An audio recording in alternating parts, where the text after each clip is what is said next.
Welcome, music lovers, to the Gina Gardiner Showcases Tomorrow's Talent.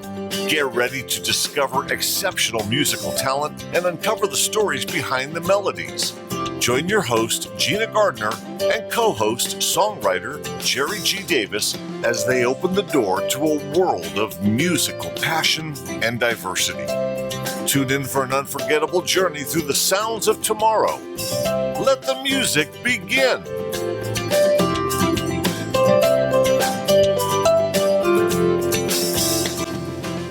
Hello there, and a huge welcome to today's episode of Gina Gardiner Showcases Tomorrow's Talent. And I'm absolutely thrilled to be joined by Clare Cunningham today. She has an amazing musical journey to share with us, and we've got some fabulous music for you to listen to. So Clare, a huge welcome. Thank you very much for being on the show. Oh, well, thank you for having me. And it's nice to hear the accent again. Well, I'd like to start by you sharing with our listeners your musical journey. And let's start right back from the beginning, how you first started to be interested in music. When did you start to have some level of musical awareness? Yeah, it was very early on. I think I was around three or four, and I'd be singing around the house. And it was kind of then that the teachers in my what we call primary school in Ireland kind of caught on to the fact that I had a voice when we were kind of rehearsing to see who could sing sing in between the prayers for First Holy Communion. That's at around 7. And so I got chosen. And so it was then that I started like performing at church, school plays. And I had a love for it. Like, I can never explain it. It obviously music, like with anything, is a gift. And I really, felt like I was just so drawn to music. And then I started playing keyboard. It started keyboard onto piano. My parents said, "Hey, if you like this, and we'll get you lessons." And I really, really took to it.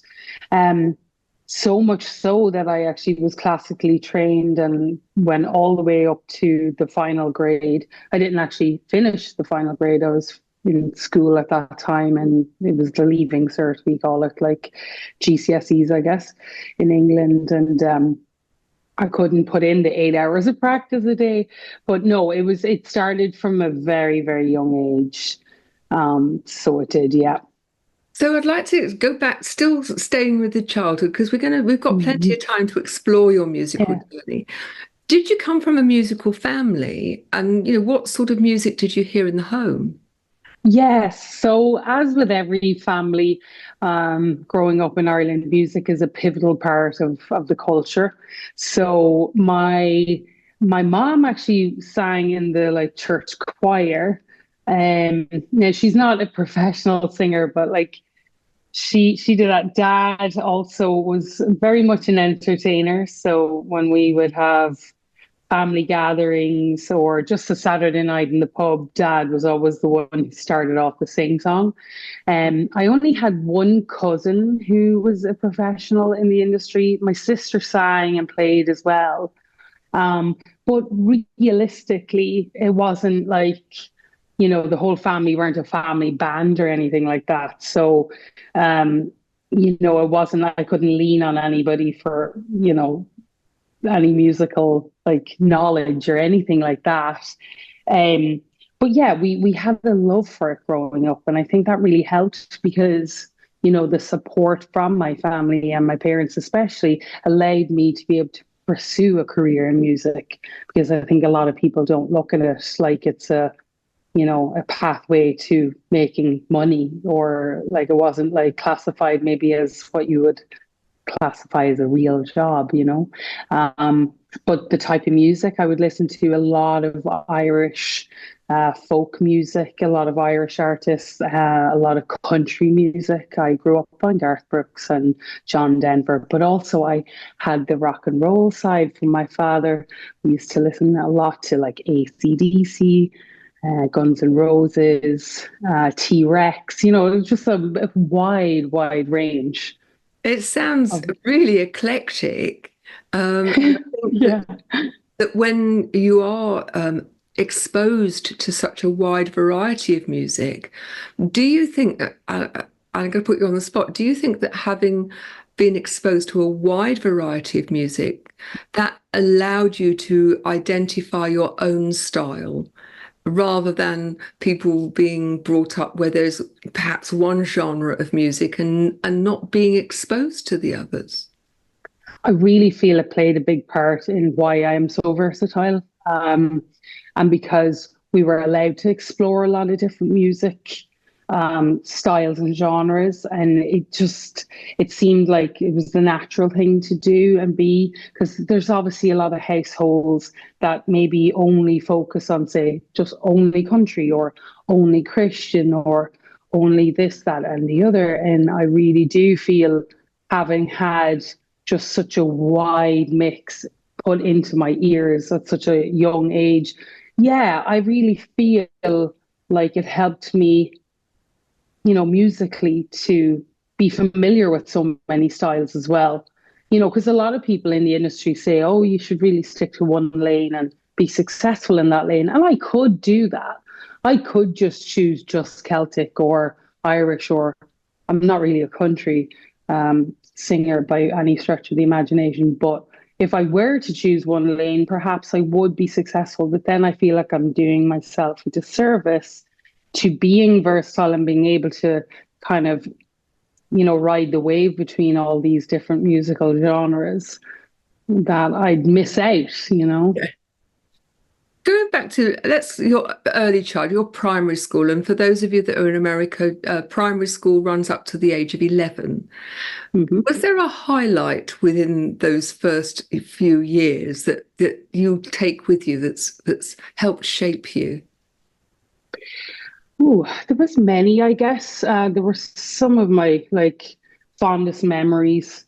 Um, the highlight really was learning to stand up for myself. And, I encountered, as many children do, a bit of bullying. And so I really felt like the highlight was being able to come out of that experience a stronger and more resilient kind of young girl. But no, really, I think for me it was just the school plays, being able to actually actively be integrated into music and have it so that, like, I was the go-to for whatever the song, the singer had to be. And I feel that definitely was highlighted, and I felt I, had a purpose even at such a young age, because the school really helped me develop that skill. So What that age? was definitely a highlight. Thank you. What age did you start playing the keyboard? Yes, I was 6 when I first asked for a keyboard. And I was told that if I stuck at it and I liked it, then the piano would come. And the piano that we actually have at home in Ireland is the piano that I actually was gifted to be able to play on. It's a beautiful upright grand, and it's a piece of furniture now, but yeah. Well, you're in So yeah, Nashville. I wonder how much you I get know. paid now. Yeah, I know. I have a weighted kind of keyboard that acts as a piano for me here. But yeah, because it's not a very it's not a very handy instrument to have to bring on the road with you. It's a So little challenging, isn't it? An upright. yes. My hand luggage, you could just see the faces Yeah. of people on the airline. Oh, just a Right. little bit of hand luggage. What part do you think being trained classically has what part has that played in your musical career, bearing in mind that you don't play or you Mhm. don't perform classical music, as far as I know? No, I don't. And looking back, I probably would have been better off having just learned more popular. However, I think it really showed me what was needed to be successful and to really grind at something and to really put the hours in, because you can't be a classical piano player without the practice. And I think it was the discipline behind that that really stood to me, I think, more than the actual style of music. Because it's like training your body and your mind or anything. If you don't put in the hours, you're not going to, reap the success. And so it was rewarding in that respect. Now, did I take that style or anything with me? No, but I was able to apply it to other parts of my life, I think. And that, I think, was the really motivation behind, looking back at how classical music helped shape me. So, in your secondary school years, and that's from 11 to when you left school at 18, Mhm. I'm assuming. Yeah. Um, what part did music play in those? Because teenage years aren't the easiest, are they? Oh my God, they are not the easiest at all. But I think because I was so ingrained in music and I wanted to succeed in that, it kept me away from, you know, uh, the temptations of smoking and drinking and partying that happen. I was definitely not one of the cool kids, but I also, alongside music, was it heavily into sport and fitness. So really, thankfully, that's where my focus was during high school years. And so it definitely kept me out of trouble. I was very studious. I had really good grades. But again, I was just always so focused on being very successful and being the best that I could be. So whether it was with music or sport, yeah, thankfully I had that as an outlet because I think a lot of kids and a lot of just adults, if you don't have an outlet, you don't have something to work towards, a goal or an ambition, then your mind is left idle, and you're just in the abyss of like, what am I going to do? You're bored. Let's go smoking, drinking, that kind of thing. So, yeah, thankfully, God had me on that pathway. Thank goodness for that. We're going to play your first choice of record today, which is Angel of the Emerald Isle. So Hmm. tell us about how did you come to write that particular song? Yeah, one of my fondest ones actually. So when I first moved to Nashville, Tennessee, back in 2018, I was just heavily integrated into all the ride arounds, we call them. You show up at a venue, you put your name down, or you're already pre-selected, and three or four of you sit in chairs and you each trade off songs in a round for about 1 hour. And so I was at this little place called Belcourt Taps. It's since shut down, but there was a gentleman and his wife sitting in one of the front row seats, and I was playing all my songs as I do, and I'm a little kind of different than all the other songwriters with the style that I had. So he turned to his wife. His name is Patrick McManus. He said, "I'm going to write with this girl." So he comes up to me, he approaches me. We introduce ourselves, and he's near his birthday is near St. Patrick's Day, and he has a big Irish connection. In fact, he has a big old hit back home called "Sentimental Old You." And my mom actually knows the song, so I didn't know this at the time, but after connecting, we wrote "Angel of the Emerald Isle" pretty soon after that. Um, and it was just a wonderful, collaboration. He's such a wonderful soul. He ended up having cancer, but with the grace of our good Lord, went into remission. So he's always been a big fan of mine, but also a great friend. So yeah, we just wanted to give a song to people to show love and light, and especially around the holidays when, it's just it feels a lot more like spiritually connected. And we just wanted to show people that, there's a little angel coming around at the Emerald Isle giving, gifts to the poor. I hated the talking part. I talk in it, and I was like, no, I don't want to do this. I hate my accent. So he got me to channel like I was speaking to my young nephew at the time. So yeah, I was like, okay. And it actually became one of my favorite parts in it. But yeah, he just honed in on my Irish skill, and yeah, we went from there. You are going to enjoy this. This is Angel of the Emerald Isle, and we'll go straight from there into a break. So please don't go away. There is so much more to come. See you in a bit. The streets of Ireland hold many a tale, and I'm going to tell you just the one. So close your eyes, listen within, and you just might believe when I'm done. The fog was rolling on the eve of December 24th, and an angel, wings white as snow, would appear, leaving gifts for the poor. And they called her, and they called her Angel of the Emerald Isle. Oh, they called her, yes, they called her Angel of the Emerald Isle. On each doorstep lay heavenly things, sweet treasure to have and to hold.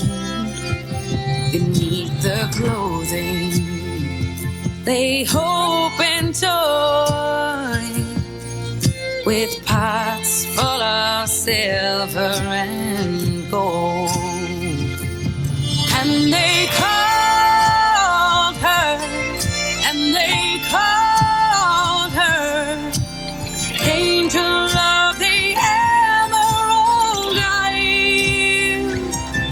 Oh, they called her, yes, they called her Angel of the Emerald Isle. 'Twas the night the fog rolled in so doubly dark. I felt her wing brush softly across my Irish heart. And they called her, and they called her Angel of the Emerald Isle.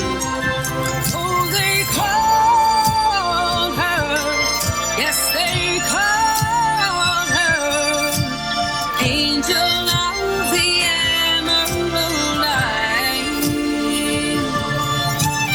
Angel of the Emerald Isle. At Lidl, we're big on quality.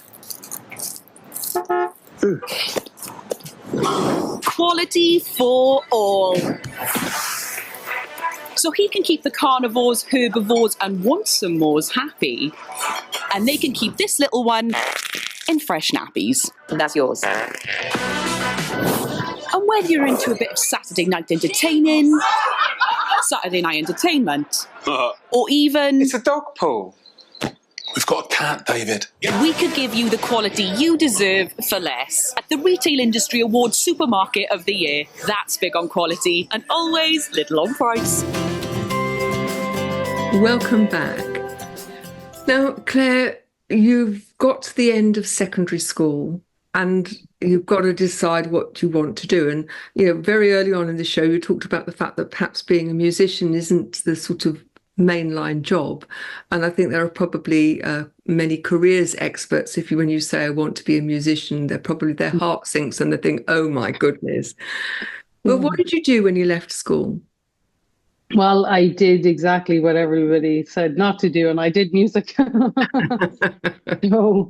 yeah, no, I knew there was going to be nothing else. Like, regardless of my points or whatever point system is used in America or in the UK, you know, I could have gone on possibly and went into law or teaching, but my heart just wasn't in that. So I applied for the, I think it was called the Rock School of Music or something like that at that time in Ballyfermot in Dublin. And so I went up, I did my interview. This is all while I'm still in school. And I stuck out like a sore thumb because everybody was dressed in black, and they were all very emo, kind of like very music. And I was coming in dressed in pink, and it's just like just the total opposite of what should have gone there. But they really, really liked what I had to offer, and the interview went really well. So I got my place. So regardless of how I was going to do in school, I knew that's where I was going to be going straight after. So it was like a stepping stone, maybe before university, which did happen. So yeah, I mean, the school weren't all too thrilled about it, but I had the support of my folks, and I was determined, and I knew there was no other avenue, so I was going regardless of what anybody was going to say. So what was the experience like at the School of Rock? It was, I have to say, it's hands down the 2 years that I spent there were probably the most pivotal 2 years of my entire career and life, because I not only moved away from home for the first time, I moved to like the big city, the big smoke, as we call Dublin, to a really rough part of Dublin.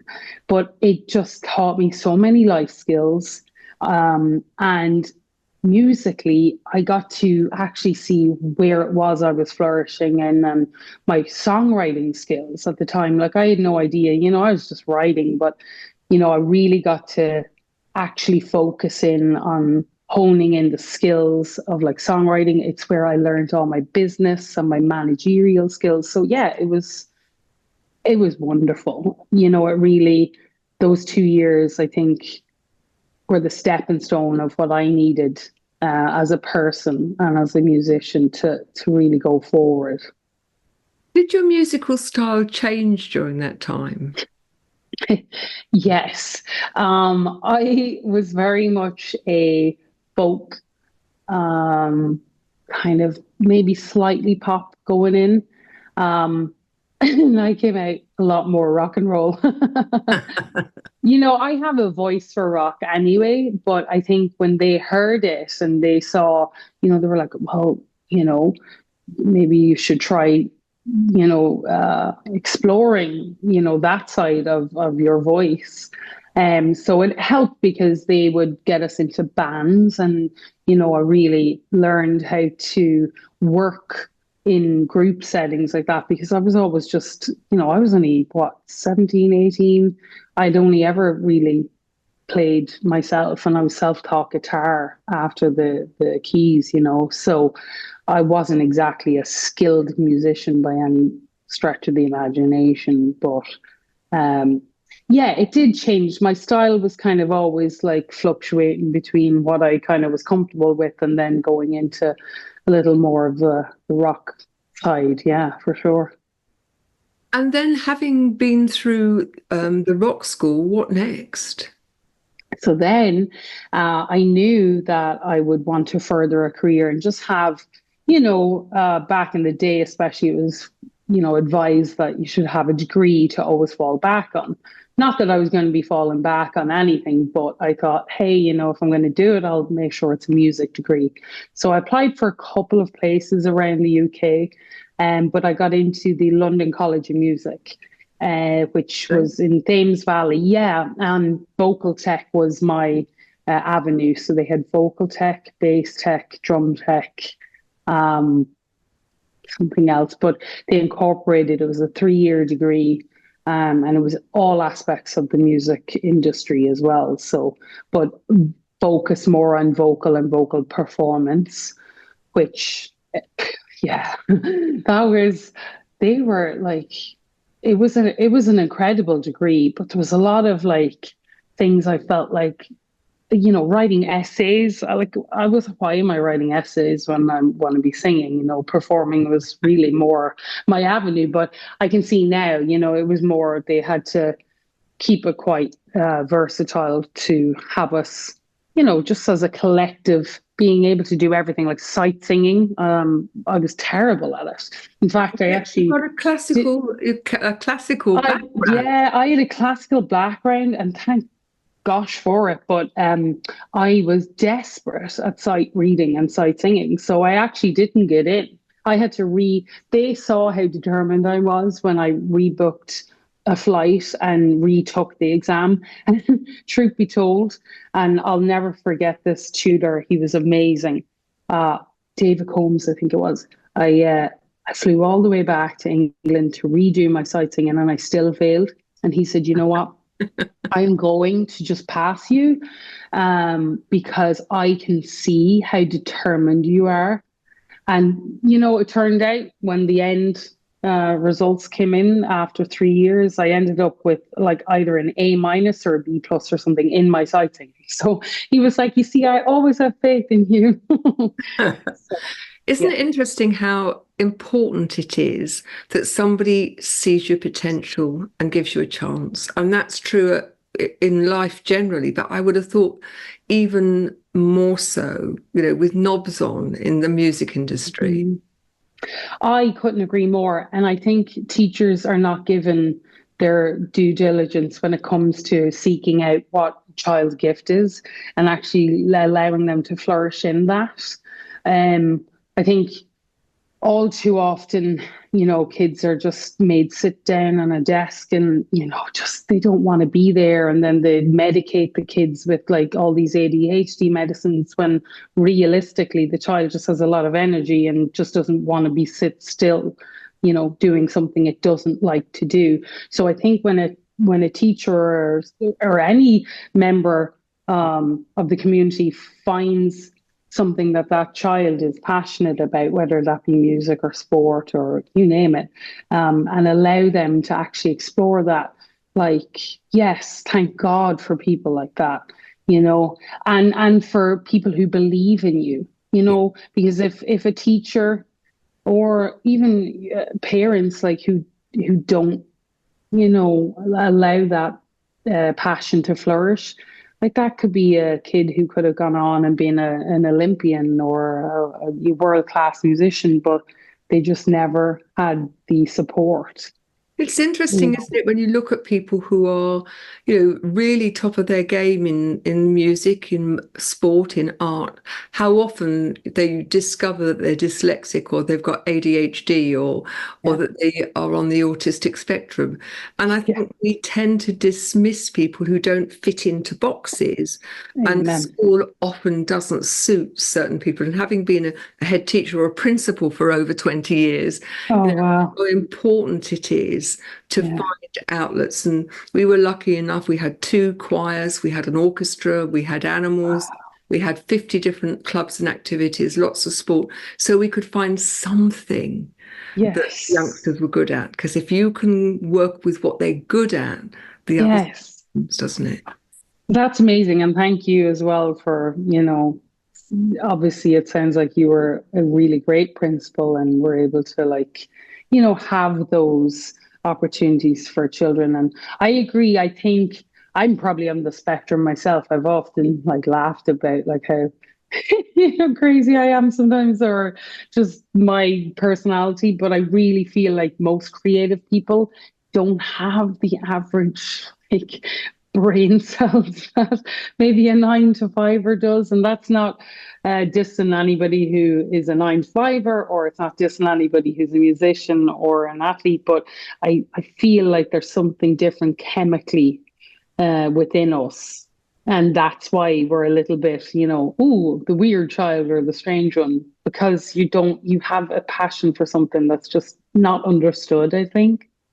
I think there's a lot of truth in that, but I would also say I wonder how many 9-to-5ers have been shoehorned into that, when if they were given the opportunity to be the creative that they could be, and that their lives would be very much happier. Absolutely.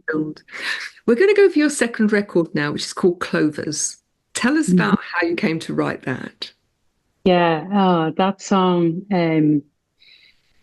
amazing. It was the first song I wrote when I decided that I was going to hand my life over to my Lord and Savior, Jesus Christ, Yeshua. And it was with Drac Gibson, Rodney Gibson. He is whom I call my Papa Bear here in Nashville. Him and his family are just a great foundation for me. When I first moved to Nashville, I did not have a relationship with Jesus.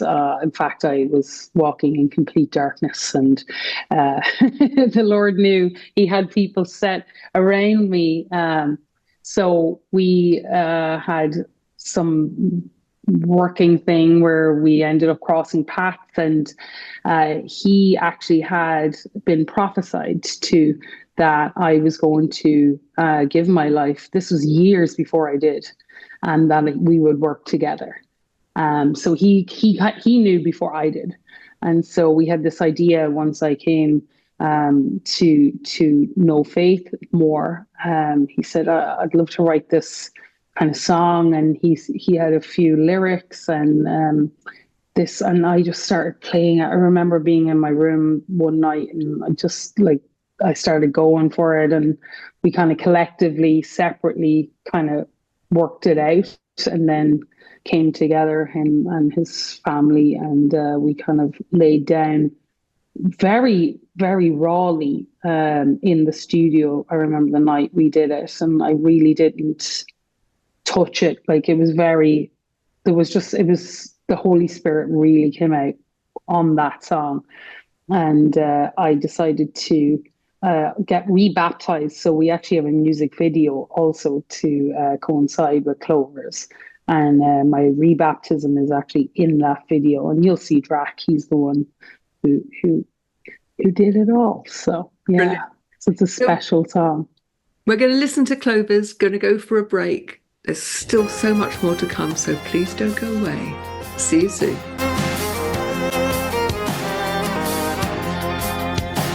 I turn to Him for mercy and put my pride away. I hope He hears me calling out His name, His name.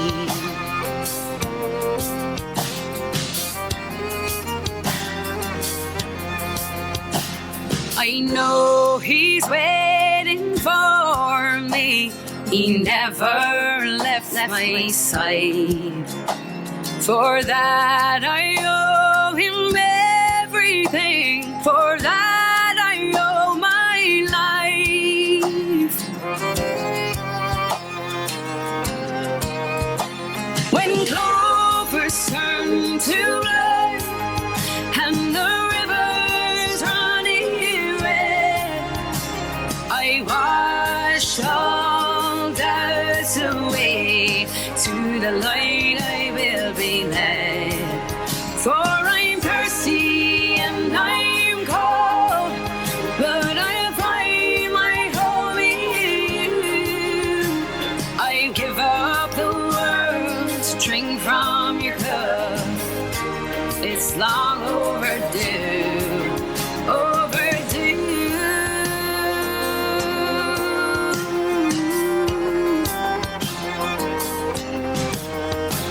My pen gave voice to my past disgrace. Now I've moved far from that shore.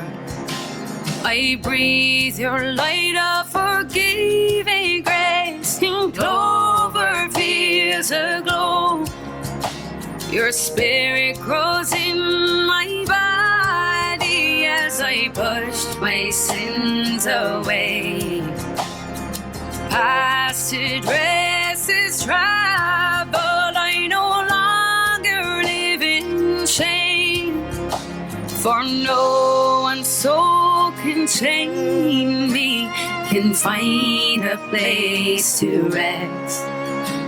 I open up my hollows and carry your crest.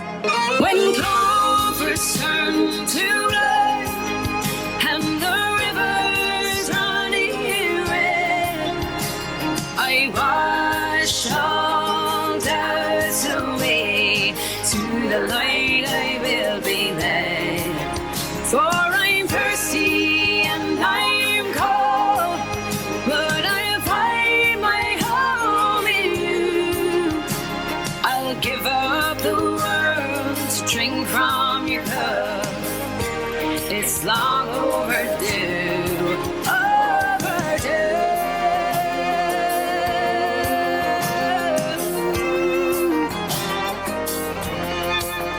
When the clovers turn to blood, when the clovers turn to blood, when the clovers turn to blood, when the clovers turn to blood, to blood,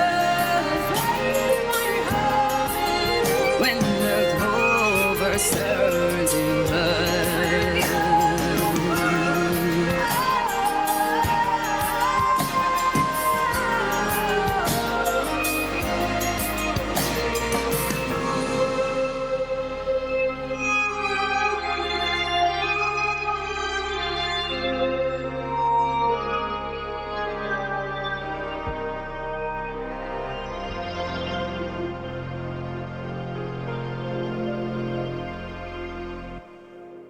Brushwood Media Network.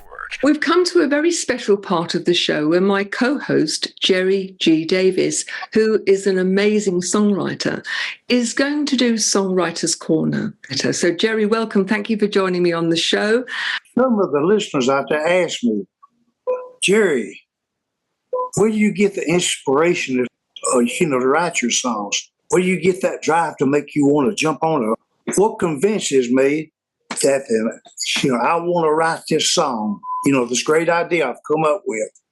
What gives me the inspiration to want to write that? Well, I get a good idea, I think about it for a while. I then dismiss it out of my mind. But if it comes back 2 or 3 more times and I can't put it out of my mind, I'm gonna have to write that song. And then the words, that sometimes that first line will fall out, or that first thought. Yeah. Welcome back. Now, so you've been to university, you've got your degree, and then you've got to go out into the big wide world. Yes. So share with us the next stage of your journey. Yeah.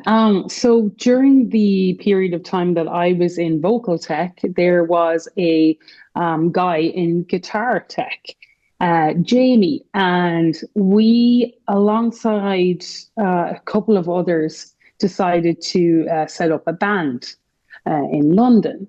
So myself and Jamie, we were great friends, and we came to realize that we were really good, writers together.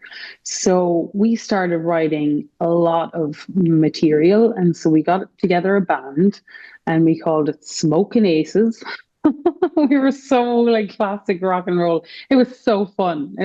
They were some of my most fondest memories. And so we were in London doing this at the time, gigging around, and we knew eventually that we were going to be finishing with a Bachelor of Honours degree, but what are we going to do?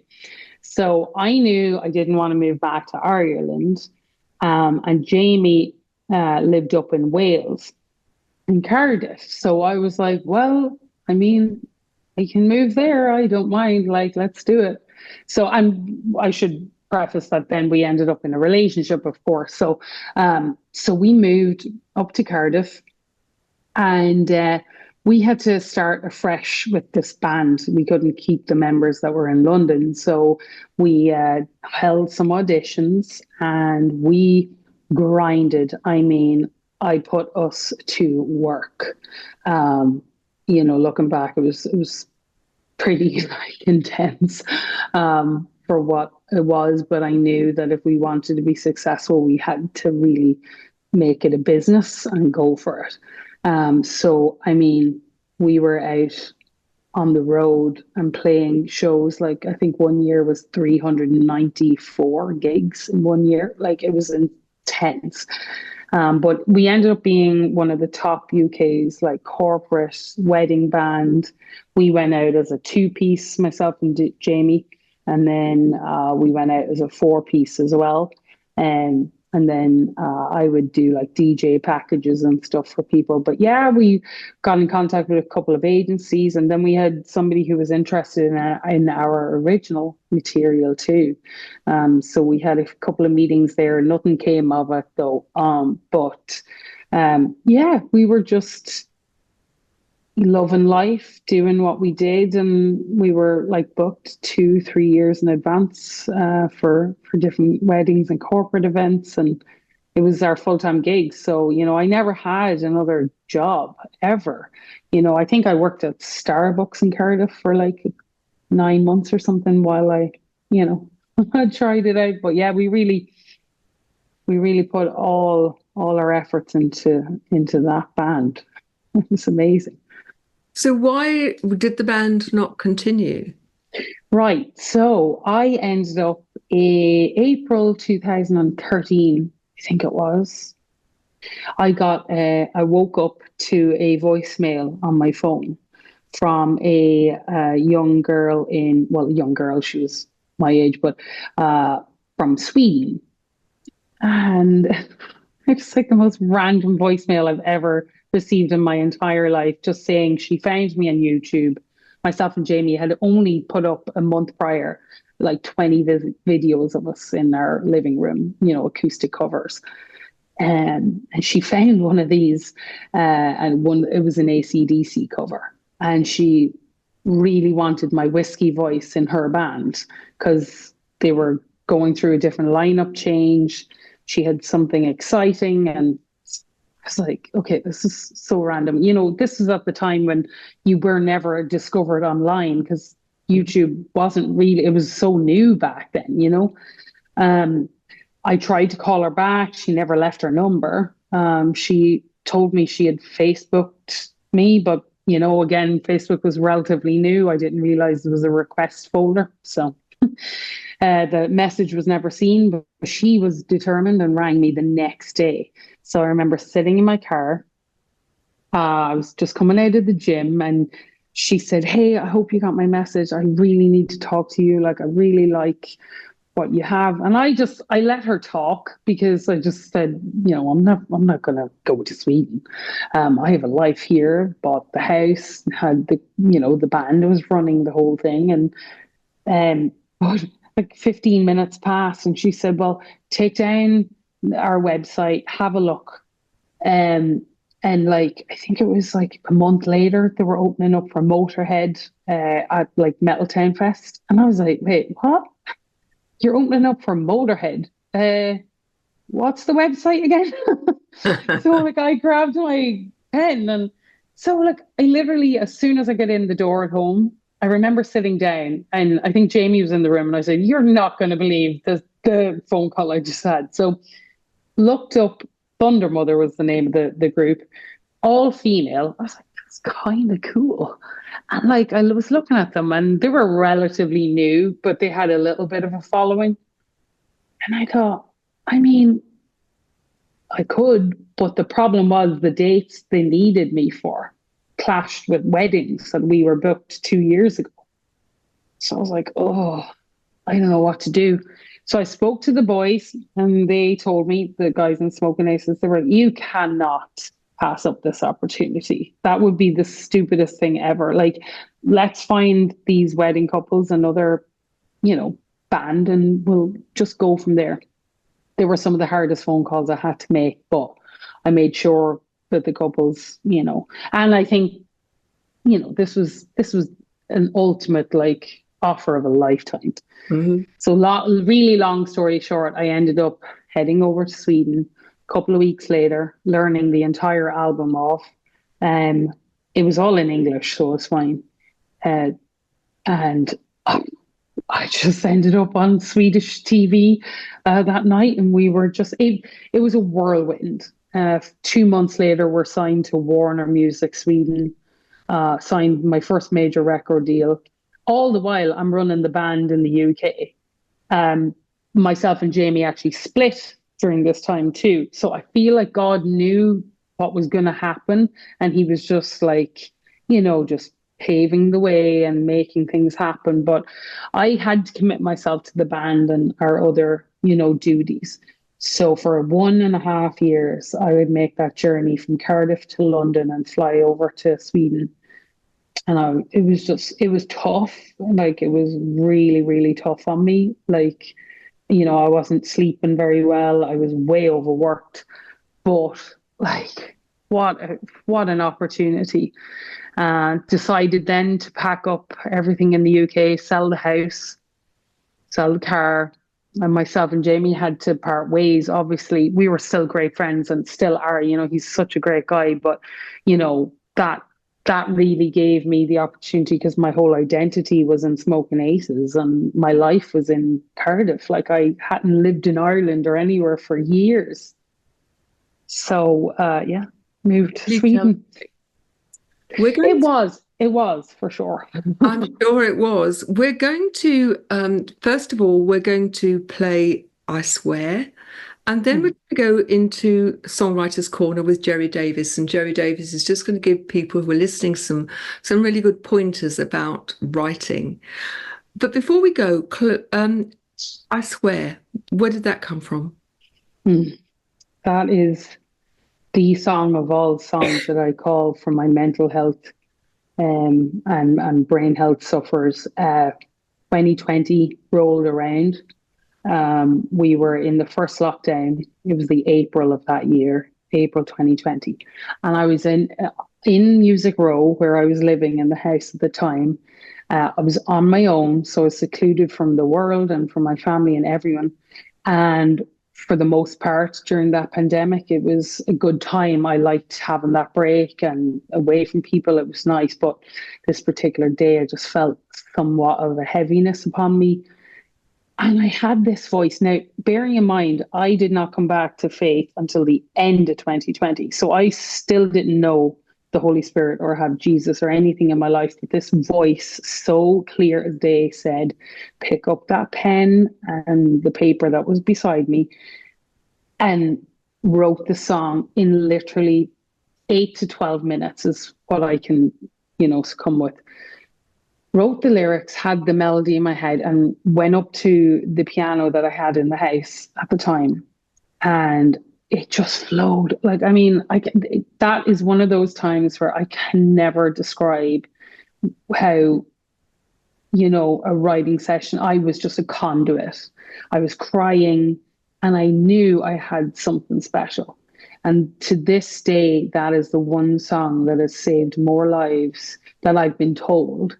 And the one song that has helped people whom I actually have gotten to know or knew from committing suicide, or for just helping them through a particular day or a moment.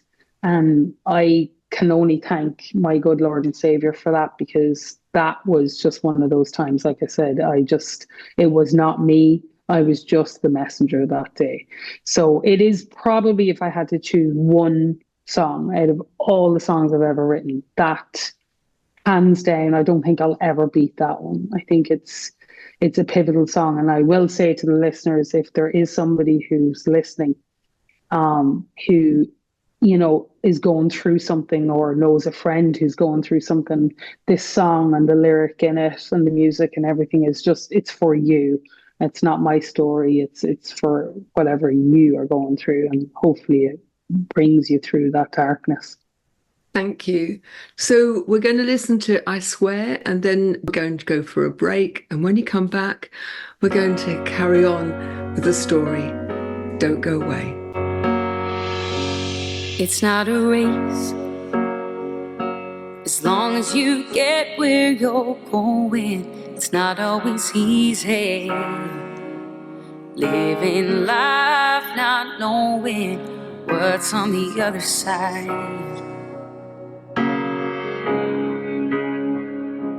Close your eyes, promise don't be afraid.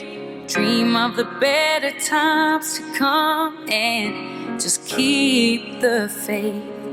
I promise you, like me, you'll see it through. It's taking all of your strength to just stay strong. When you feel like giving up, gonna be alright. Might not be overnight, but with a lot of love and mercy and a little less pride, you'll get there. You'll get there, I swear. I know, 'cause I felt what you're feeling when the well has run dry and it seems like you're dreaming only nightmares.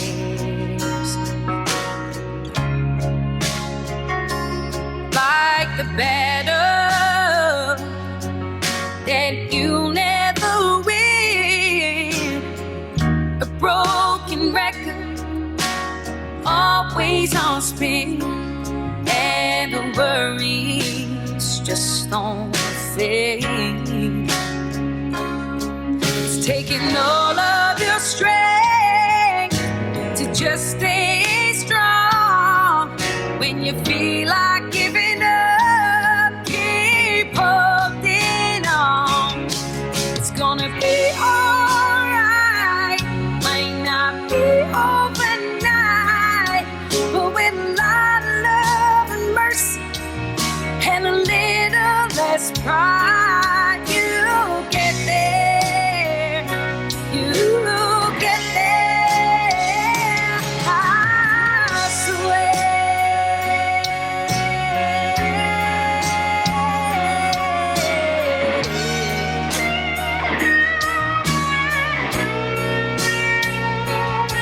It's gonna be alright.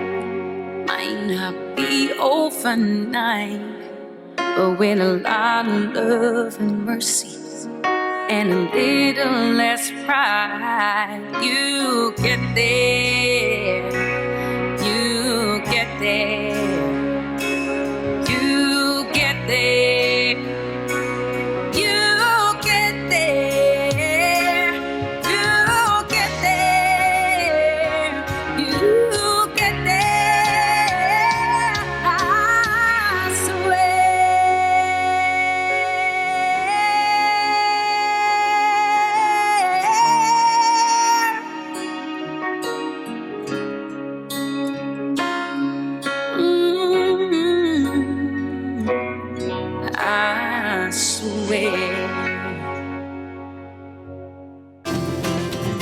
Welcome back. Well, now we've got the last part of the show, the last part of the story. So you were struggling within the pandemic. What's happened since the pandemic? Where are you now? Because you're not in Ireland, you're not in Cardiff, you're not in Sweden. No. So, yeah, I'm still here in Nashville. So when I moved in 2018, I was on a particular visa, it's called the O1, to have my career here. I was very fortunate, despite everybody saying it wouldn't get renewed or I wouldn't get, granted another one. My own lawyer even said, "Oh, I don't know," because the pandemic had hit. But, God has better plans. So applied for another one, got to stay. And honestly, the pandemic, again, was one of those things musically for me. It was the best thing that ever happened because I was running myself into the ground, writing 7 days a week in rooms and going out every night and playing. I was exhausted. I had nothing to bring to the table. And when I did, I just felt like I wasn't writing with purpose. I felt like people here in Nashville write because it's their job sometimes, which is awesome. But that's not why I write. I only write when I feel led to. And so I felt like some of the topics I was writing about just wasn't fitting. So it really gave me the opportunity to hone in on my skills solo because I never had much, respect for myself in the music industry. I always felt like that imposter syndrome, especially in Thunder Mother. I was like, what am I doing here? Like, why me? And I never really gave myself much credit for my songwriting. And so I think it was just that beautiful time where I got to be alone, and it was just me, the Holy Spirit, and whatever came. And so some of the songs that I wrote during that period of time are the ones that really people have gravitated towards. So I'm like, well, there must be something in that then, you know. So Brilliant. Grateful for it. Yeah. But it was tough. We're going to play the last song within the show, which is called The Voice. Yeah. Tell us about The Voice. Yeah, so A Voice came about, again, as many of you have just heard me speak about, like mental and brain health. There's a lot of shame and guilt, especially in my culture and in the UK, and of course America, but we're kind of suppressed in talking about how you feel and what you're going through. And I personally have been through just so many things in my life. And there's a long host of testimony that people can actually read that I've put online. But ultimately, I never had somebody to stand up for me as a child and into my adulthood.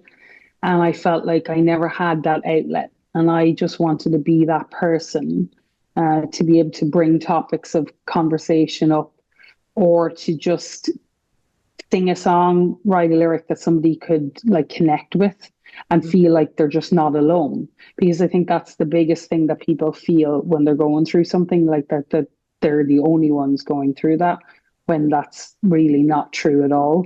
And so I urge people around me to always be as open and honest and raw as they can. We don't have to dwell in our feelings continuously, but I feel like we're doing people a disservice if we put on a mask and say everything's okay. And so A Voice is a song.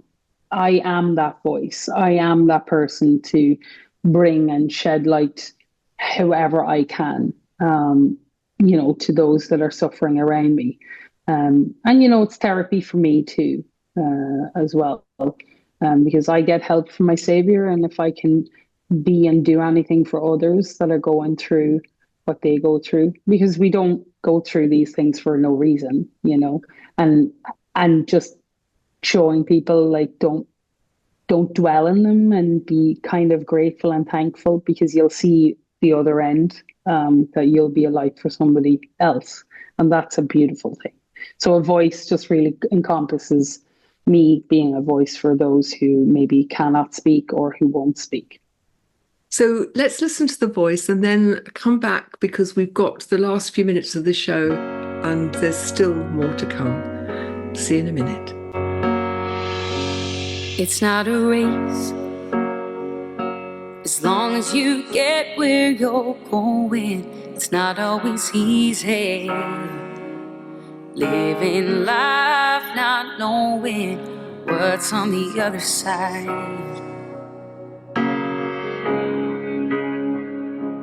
Close your eyes, promise don't be afraid. Dream of the better times to come and just keep the faith. I promise you, like me, you'll see it through. It's taking all of your strength to just stay strong. When you feel like giving up, keep holding on. It's gonna be alright, might not be overnight, but with a lot of love and mercy and a little less pride, you'll get there. You'll get there, I swear. I know,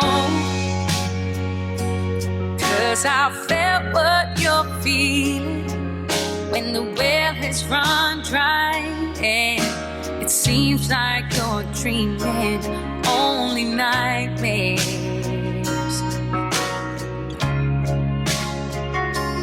Like the battle that you never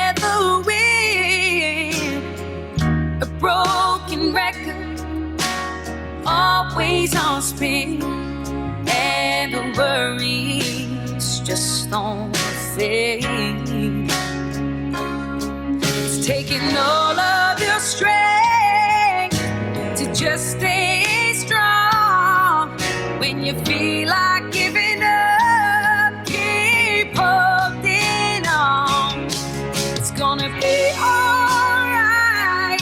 Might not be overnight, but with a lot of love and mercy and a little less pride, you'll get there. You'll get there, I swear.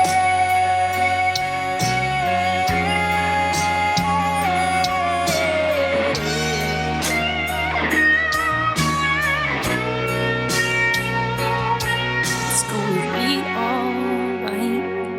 Might not be overnight, but with a lot of love and mercy and a little less pride, you get there. You get there. You get there. You get there. You get there. You get there, I swear.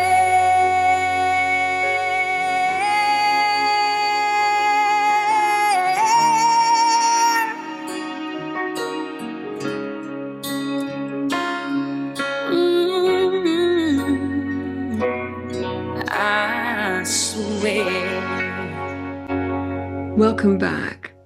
So, Claire, in the last few minutes of the show, firstly, my question is, what's been your biggest challenge over the years? The biggest challenge I had or still face is going through the journey from the dark into the light.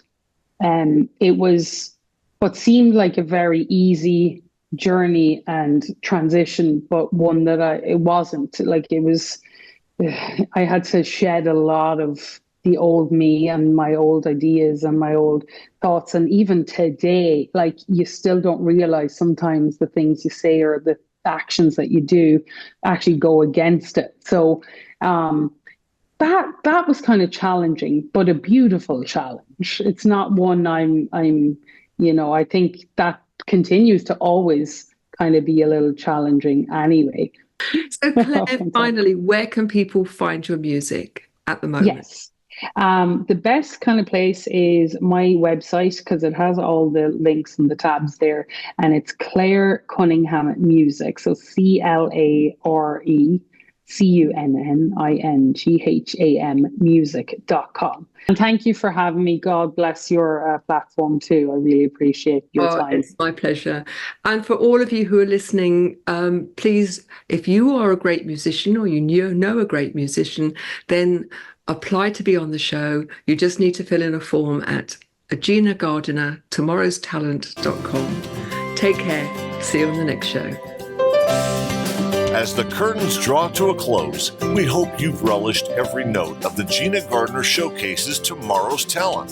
Remember, you're not just a listener, you're a crucial part of these artists' journeys to stardom. If you're a talented musician itching to share your gift, don't hesitate to reach out. Go to Gina Gardiner, tomorrowstalent.com and register to let your music shine on our stage. Until next time, keep your ears tuned and your hearts open for the best new talent, exclusively on the Brushwood Media Network. Thank you for joining us, and see you again soon.